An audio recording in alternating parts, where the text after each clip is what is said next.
去旅行學數學。今日我會帶大家去到法國巴黎羅浮宮，睇一座將藝術、建築仲有數學全部連埋一齊嘅建築，就係羅浮宮金字塔啦。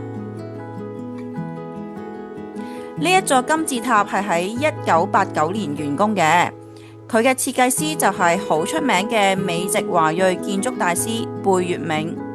佢用咗玻璃板同埋金屬幹，將一個好現代嘅幾何造型建築擺咗喺古典建築群中間。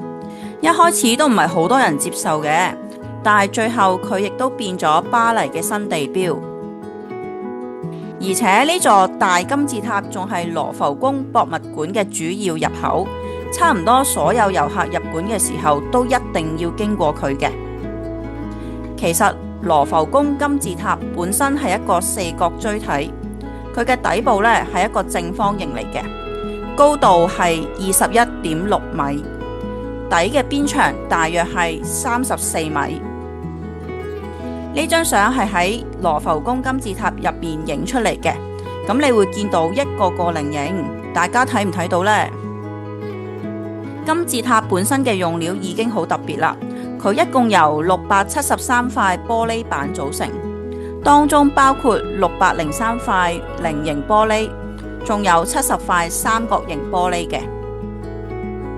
咁咧喺張相度，大家見唔見到呢？咁點解要用咁多菱形呢？